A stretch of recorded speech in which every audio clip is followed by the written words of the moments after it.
गलती उसी से होती है जो मेहनत करता है। निकम्मों की जिंदगी तो दूसरों की गलती खोजने में ही खत्म हो जाती है।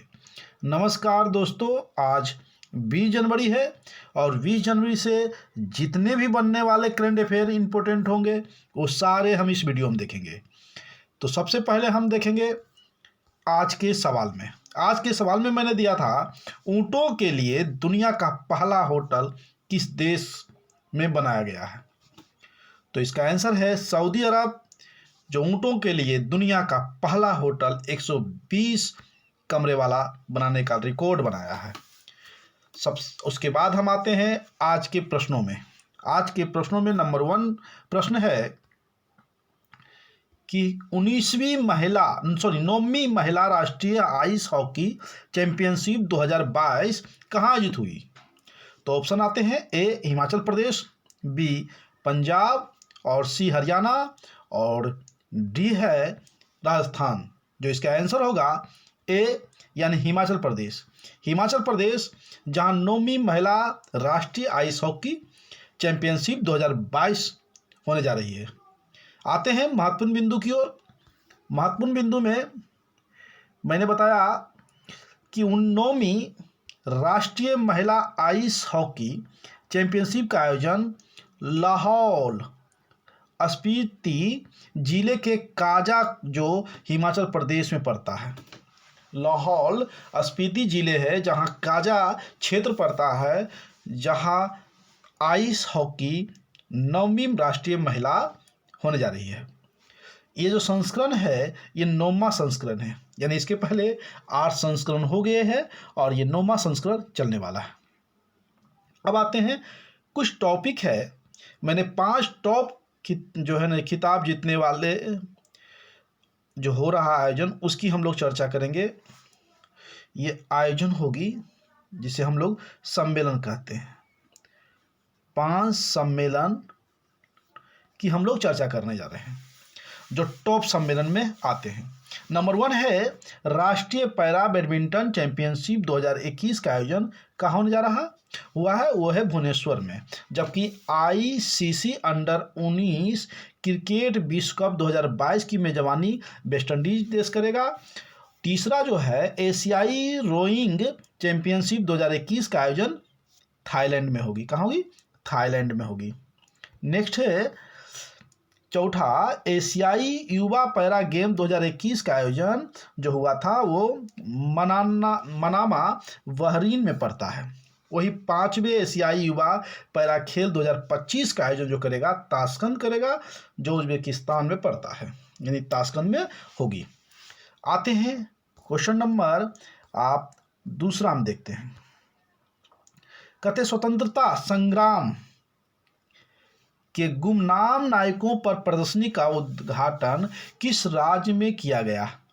तो जो स्वतंत्रता संग्राम के समय जो गुमनाम हो चुके थे उसको पुनः जो जीवित करने के लिए, यानी भारतीयों के दिल में उनके सम्मान को संयोजने के लिए जो है कौन से ऐसे राज्य हैं जो इनके सम्मान में उद्घाटन किए जा रहे हैं? तो आते हैं ऑप्शन की ओर। ए है मध्य प्रदेश, बी आंध्र प्रदेश, सी महाराष्ट्र और डी है केरल। तो दूसरा का जो आंसर होगा वो होगा मध्य प्रदेश। शिवराज चौहान वहाँ के मुख्यमंत्री हैं और यहाँ पहली बार स्वतंत्रता संग्राम के गुमनाम नायकों पर प्रदर्शनी का उद्घाटन होने जा रही है। आते हैं महत्वपूर्ण बिंदु की ओर। और जो भी वीडियो देख रहे हैं मेरा उनसे आग्रह है कि अगर वो पीडीएफ लेना चाहते हैं, अगर प्रत्येक दिन का प्रत्येक डेट का पीडीएफ चाहिए आपको, तो सबसे पहले तो टेलीग्राम नव जागरण जीके एंड जीएस जो बना हुआ है जाकर उनकी ज्वाइनिंग कर ले और वहाँ आपको पीडीएफ इसका मिलने में थोड़ा वेट करना पड़ेगा, क्योंकि मेरा भी टारगेट है कम से कम 1000 लाइक अगर हो जाती है जिस वीडियो से जहाँ से शुरू होती है उस समय से हम आप लोग को पीडीएफ जो है इसका प्रोवाइड करना प्रारंभ कर दूँगा। मैं भी काफ़ी मेहनत से तैयार करता हूँ, प्रश्नों को ढूंढता हूँ। थोड़े से आप निःशुल्क निभाव से आप कम से कम इतना तो कर दें कि लाइक और थोड़ा शेयर अपने दोस्तों के साथ मेरा वीडियो कर दें। आते हैं महत्वपूर्ण बिंदु को। कहते हैं भारी उद्योग मंत्रालय के तहत केंद्रीय सार्वजनिक उपकरण Bharat heavy electronic limited Bhopal 10 से 16 जनवरी 2022 तक आज़ादी का अमृत महोत्सव मनाने जा रहा है। यानी मध्य प्रदेश का जो भोपाल राजधानी है वहाँ 10 से 16 जनवरी 2022 तक आज़ादी का अमृत महोत्सव मनाया जा रहा है। अगले पॉइंट की ओर कर रहे हैं। इस समारोह के एक हिस्से के रूप में BHEL भोपाल में स्वतंत्रता आंदोलन के गुमनाम नायकों पर प्रदर्शनी का उद्घाटन और संरचना पोर्टल पर आइडिया जनरेशन चैलेंज पर प्रस्तुत का आयोजन ऑनलाइन माध्यम से किया गया। तो काफ़ी महत्वपूर्ण क्वेश्चन था जिसको मैंने उठाकर यहाँ डाला है। आते हैं क्वेश्चन नंबर 3 की ओर। कहते हैं हाल ही में किस देश ने भारत के साथ औपचारिक मुक्त व्यापार समझौता वार्ता शुरू की है? औपचारिक रूप से मुक्त व्यापार समझौता जो है वार्ता शुरू की है। ऑप्शन आते हैं, ए है France, B Britain, C Singapore और डी है इंडोनेशिया। तो इसका जो आंसर है तीसरा का वो होगा ब्रिटेन यानी बी नंबर, जिन्होंने औपचारिक मुक्त व्यापार समझौता भारत के साथ किया है। आते हैं महत्वपूर्ण बिंदु की ओर। महत्वपूर्ण बिंदु में कहते हैं कि भारत और ब्रिटेन ने प्रस्तावित मुक्त व्यापार समझौते के लिए औपचारिक रूप से वार्ता शुरू किया है। इस समझौते से 2023 तक द्विपक्षीय कारोबार दोगुना होने में मदद मिलेगी और दोनों देशों के बीच आर्थिक संबंधों को बढ़ावा मिलेगा। भारत द्वारा संयुक्त अरब अमीरात, ऑस्ट्रेलिया, कनाडा, इजराइल के साथ भी इस तरह के मुक्त व्यापार समझौते पर चर्चा चल रही है। आते हैं नेक्स्ट क्वेश्चन नंबर 4 की ओर। 4 क्वेश्चन कहते हैं कि उड़ीसा के भुवनेश्वर में आयोजित चौथे पैरा बैडमिंटन राष्ट्रीय चैंपियन में रितेश कुमार ने कौन सा पदक जीता है? ऑप्शन आते हैं, ए है रजत पदक, बी स्वर्ण पदक, सी कांस्य पदक और डी इनमें से कोई नहीं। तो इसका जो आंसर होगा वो होगा बी यानी स्वर्ण पदक जो है रितेश कुमार जी ने जीते हैं। और आज की वीडियो का भी खासियत है कि मैंने बिहार से आज नहीं लाया हूँ। हो सकता है कल आप लोग को बिहार से फिर पुनः मिल सकता है। आते हैं महत्वपूर्ण बिंदु की ओर। कहते हैं रितेश कुमार ने उड़ीसा के भुवनेश्वर में आयोजित चौथी पैरा बैडमिंटन राष्ट्रीय चैंपियनशिप में 2 स्वर्ण पदक जीता है। अब आते हैं क्वेश्चन नंबर 5 की ओर। कहते हैं हाल ही में किस राज्य सरकार ने जनता की शिकायतों को हल करने के लिए कौशल रोजगार निगम पोर्टल को लॉन्च किया है? क्या बात है, कौशल रोजगार निगम पोर्टल को लॉन्च किया है। ऑप्शन आते हैं, ए उत्तर प्रदेश, बी हरियाणा, सी मध्य प्रदेश, डी गुजरात। तो इसका आंसर होगा बी हरियाणा। हरियाणा की सरकार ने ही जो है कौशल रोजगार निगम पोर्टल को लॉन्च किया है शिकायतों हेतु। आते हैं कुछ महत्वपूर्ण बिंदु की ओर। हरियाणा के मुख्यमंत्री मनोहर लाल खट्टर ने हरियाणा कौशल रोजगार निगम पोर्टल को लॉन्च किया है। आउटसोर्सिंग के माध्यम से जाने वाली नियुक्तियों को ऑनलाइन करना, यानी जो भी आउटसोर्सिंग के माध्यम से कॉन्ट्रैक्ट माध्यम से जो भी सर्विसें होंगे उन सर्विस में निकलने वाले वैकेंसियां और उसमें रिक्तियां, उसकी पोस्ट और विभाग, ये सभी चीज़ों की जानकारी इसमें दी जाएगी और वो इससे प्राप्त की जा सकती है। कहते उन्होंने गुरुग्राम में अटल पार्क और स्मृति केंद्र स्थापित करने की भी घोषणा की है। तो ये कुछ पॉइंट था जो मैंने लिखा। आते हैं क्वेश्चन नंबर 6 की ओर। काफी महत्वपूर्ण क्वेश्चन है। 3 ट्रिलियन बाजार मूल्य तक पहुंचने वाली विश्व की पहली कंपनी कौन बन गई? तो विश्व की कौन सी पहली कंपनी बन गई है वर्ल्ड का जो 3 ट्रिलियन बाजार मूल्य लाया है? हो चुका है। ए है Google, B Apple, C Microsoft और डी है ट्विटर। इसका आंसर होगा बी यानी एप्पल।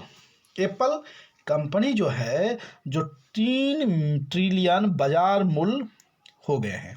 आते हैं महत्वपूर्ण बिंदु की ओर। कहते हैं एप्पल कंपनी की स्थापना 1976 ईस्वी में हुआ। वर्तमान में एप्पल का सीईओ है टिम कुक। जबकि ट्विटर के सीईओ हैं पराग अग्रवाल, जबकि गूगल के सीईओ हैं सुंदर पिचाई, वही माइक्रोसॉफ्ट के सीईओ हैं सत्या नडेला।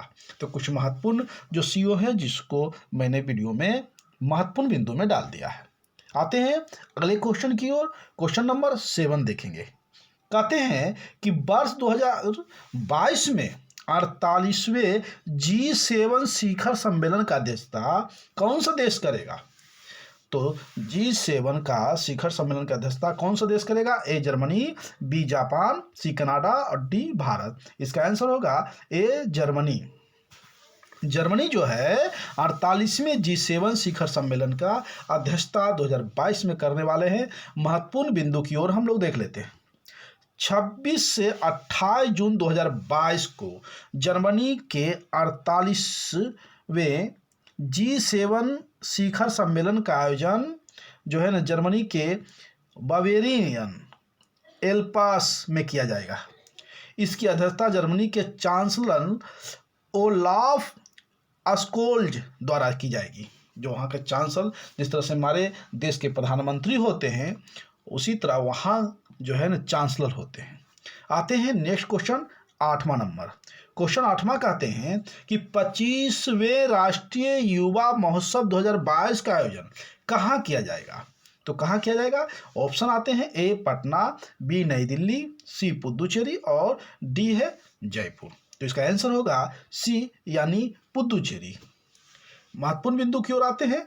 कहते हैं कि 12 से 16 जनवरी के मध्य 25वें राष्ट्रीय युवा महोत्सव का आयोजन पुदुचेरी में किया गया, जाएगा नहीं, किया गया। और इसका जो थीम था सक्षम युवा सशक्त भारत, सक्षम युवा सशक्त भारत। आते हैं जो सम्मेलन है उससे जुड़े हुए कुछ प्रमुख हमने 5 टॉप सम्मेलन भी उठाया है। पहला नंबर 1 है ई गवर्नमेंट पर 24वें राष्ट्रीय सम्मेलन हैदराबाद में। लोकतंत्र के पहले शिखर सम्मेलन की मेजबानी अमेरिका करेगा।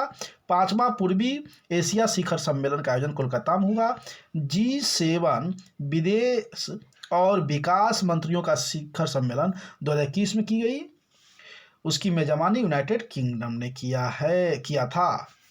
नेक्स्ट है कोप 28 2023 की मेजबानी संयुक्त अरब अमीरात करेगा, कोप 28। नेक्स्ट क्वेश्चन की ओर। क्वेश्चन नंबर होगा आपका 9। काफी महत्वपूर्ण क्वेश्चन है, ध्यान देना है आप लोग को। और इसके बाद रिवीजन पार्ट है, रिवीजन भी आपको देखना जो है ना बहुत ही जरूरी है। उसको छोड़ना जो है ना दिक्कत का ही सामना करना पड़ता है, क्योंकि रिवीजन जो है इस वीडियो का या जो है ना करंट अफेयर का वीडियो का सबसे महत्वपूर्ण पार्ट होता है। तो आते हैं 9 नंबर। हाल ही में किस विश्वविद्यालय के द्वारा जई गेहूं और चावल की नई किस्मों का विकसित किया गया है? यानी खेती में अधिक उपज लाने के लिए जई गेहूं और चावल की नई किस्म विकसित किया है। ऑप्शन आते हैं ए देवी अहिल्याबाई विश्वविद्यालय, बी हरि सिंह गौरव विश्वविद्यालय, सी जवाहरलाल नेहरू कृषि विश्वविद्यालय और डी है विक्रम विश्वविद्यालय। इसका आंसर होगा सी जवाहरलाल नेहरू कृषि विश्वविद्यालय, जहां जई गेहूं और चावल की नई किस्में की विकसित की जा रही है। आते हैं कुछ महत्वपूर्ण बिंदु की ओर। महत्वपूर्ण बिंदु में चर्चाएं हैं कि जबलपुर स्थित जवाहरलाल नेहरू कृषि विश्वविद्यालय ने जई और गेहूं की 2 किस्मों, चावल की 1 किस्म और नाइजर की 3 किस्में विकसित की है। नाइजर की भी की है, वो का 3 किस्में, जबकि जई और गेहूं का 2-2 किस्में और चावल की 1 किस्में। याद रखना होगा, अगले पॉइंट में है कि इन नई किस्मों से फसलों का गुणवत्तापूर्ण उत्पादन सुनिश्चित होगा और किसानों की आय बढ़ाने में भी मदद मिलेगी। नेक्स्ट अगले पॉइंट है इन किस्मों की परीक्षण अलग अलग जलवायु में किया गया है, यानी प्रत्येक जलवायु के लिए ये जो है ना सक्षम है, क्योंकि अलग अलग जलवायु में इसका परीक्षण भी कर चुका गया है। आते हैं 10 क्वेश्चन, यानी क्वेश्चन नंबर लास्ट है, उसके बाद रिवीजन पार्ट है। कहते हैं वित्त मंत्रालय के अनुसार भारत को वर्ष 2022 के अंत तक कितना विदेशी कर चुकाना है? क्या बात है, काफ़ी महत्वपूर्ण क्वेश्चन है जी। यानी ये तो बड़ी शोचनीय और दयनीय की स्थिति में है कि हमें लोग को कर चुकाना है, भारत के द्वारा ली गई है। तो आते हैं ऑप्शन की ओर। 250 बिलियन डॉलर, बी है 256 बिलियन डॉलर, सी है 700 बिलियन डॉलर, वही डी है 800 बिलियन डॉलर। जो इसका आंसर होगा बी नंबर 256 बिलियन डॉलर।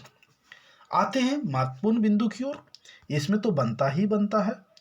कहते दिसंबर 2022 तक 256 बिलियन डॉलर का विदेशी कर्ज मैच्योर हो रहा है। याद रखिएगा, मैच्योर यानी जितने हम लिए हैं अब तक पिछले, अभी सब का ऐड किया जा रहा है, उससे ब्याज वगैरह सारे जोड़कर।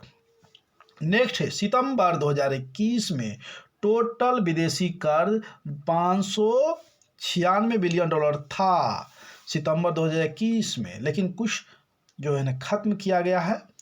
नेक्स्ट है सितंबर 2021 तक कुल विदेशी कर्ज 296 बिलियन डॉलर था, जिसमें से भारत को 256 बिलियन डॉलर 2022 तक चुकाना है। ये 2022 तक ही चुकाना 256 बिलियन डॉलर। यह कर्ज पिछले 5, 10, 15 या 20 साल पहले लिया गया है। यानी यह भी याद रखिएगा कि इसका कर्ज आज नहीं, कल नहीं, परसों नहीं, उससे पहले ले चुका गया था और ले रहे हैं सरकारें।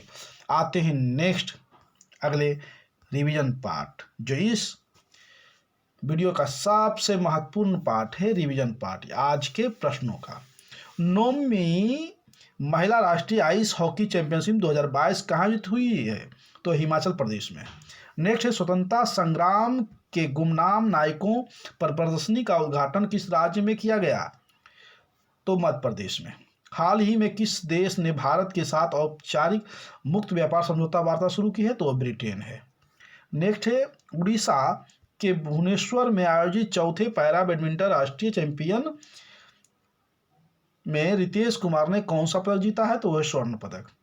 हाल ही में किस राज्य सरकार ने जनता की शिकायतों को हल करने के लिए कौशल रोजगार निगम पोर्टल लॉन्च किया है? तो हरियाणा की सरकार ने। नेक्स्ट आते हैं 3 ट्रिलियन बाजार मूल्य तक पहुंचाने वाली विश्व की पहली कंपनी कौन बनी है? तो वह है एप्पल। अगला है वर्ष 2022 में 48वें G7 शिखर सम्मेलन का अध्यक्षता किस देश द्वारा की जाएगी? तो उसका जो आंसर होगा जर्मनी। जर्मनी में इसकी जर्मनी जो है इसकी अध्यक्षता करेगा वर्ष 2022 में 48वें G7 शिखर सम्मेलन का। नेक्स्ट क्वेश्चन नंबर 8 कहते हैं 25वें राष्ट्रीय युवा महोत्सव 2022 आयोजन कहाँ किया जाएगा? तो है पुदुचेरी। 9 नंबर क्वेश्चन हाल ही में किस विश्वविद्यालय के द्वारा जई, गेहूं और चावल की नई किस्मों का विकसित किया गया है? तो जवाहरलाल नेहरू कृषि विश्वविद्यालय, जो मध्य प्रदेश में पड़ता है। नेक्स्ट है 10 नंबर क्वेश्चन वित्त मंत्रालय के अनुसार भारत को वर्ष 2022 के अंत तक कितना विदेशी कर चुकाना होगा? तो 256 बिलियन डॉलर 2022 के अंत तक चुकाना होगा। अब आते हैं लास्ट वीडियो का सेट है, वो है आज का डोज। आज का डोज काफ़ी महत्वपूर्ण है। सेट नंबर ये 20 है, तारीख 20 है, यानी 20 जनवरी का 20 सेट हम लोग चल रहे हैं और इससे पहले मैं 19 सेट डाल चुका हूं। जो नहीं देखे हैं मेरा उनसे आग्रह कि वो जा करके प्ले लिस्ट में वीडियो को और वो देख सकते हैं। आते हैं महत्वपूर्ण क्वेश्चन की ओर। कहते हैं विद्युत को 2 भागों में धनात्मक और ऋणात्मक किसने सबसे पहले बताया है? तो बेंजामिन फ्रैंकलिन। नंबर 1 क्वेश्चन में आंसर है बेंजामिन फ्रैंकलिन ने ही बताया। विद्युत को 2 भाग होते हैं, धनात्मक भी होते हैं और ऋणात्मक भी होते हैं। अगले है दूसरा नंबर है वोल्टेज सेल का आविष्कार 1799 में किसने किया था? तो प्रोफेसर जो है एलिजांडो ने। तीसरा है विद्युत धारा के चुंबकीय प्रभाव की खोज किसने किया है? ऑर्स्टेड, जो डेनमार्क के निवासी थे। नेक्स्ट है चौथा नंबर क्वेश्चन कैथोड किरण का वेग प्रकाश के वेग से कितना गुना अधिक होता है? तो 1/10 गुना अधिक होता है। नेक्स्ट क्वेश्चन है 5वां नंबर राष्ट्रवादी अहरार आंदोलन राष्ट्रवादी अहरार आंदोलन किसने प्रारंभ किया? तो मजहल उल हक ने। नेक्स्ट 6 नंबर, निरंकाली आंदोलन की शुरुआत किसने किया था? तो दयाल दास ने। 7वां नंबर है, भारत छोड़ो प्रस्ताव आंदोलन कांग्रेस ने कहाँ पारित किया था? तो यह वर्धा में। नेक्स्ट क्वेश्चन 8वां नंबर है कि महात्मा गांधी जी ने व्यक्तिगत सत्याग्रही आंदोलन शुरू कब और कहाँ किया है? पवनार में 17 अक्टूबर 1940 में। 9 नंबर क्वेश्चन, निर्वाचन आयोग का वर्णन कितने अनुच्छेद में मिलता है? तो अनुच्छेद 324 से 329। लास्ट क्वेश्चन है 10वां नंबर, रविन्द्रनाथ ठाकुर ने जनगण मन को किस भाषा में रचना किया था? जॉर्ज पंचम जब भारत आए थे तो बंगला भाषा में किया था। और इसके अलावा बांग्लादेश के भी उन्होंने गान को रचा था। आते हैं आज के प्रश्नों में। आज का प्रश्न है कि बिहार में जीविका दीदी द्वारा किस जिले में एलईडी बल्ब का कारखाना लगाया जा रहा है? ए है पटना, बी भागलपुर, सी गया और डी है बक्सर। ये 4 ऑप्शन है आपके पास। 4 ऑप्शन का आंसर आप दें कमेंट बॉक्स पर। हम फिर कल सुबह मिलेंगे। जय हिंद।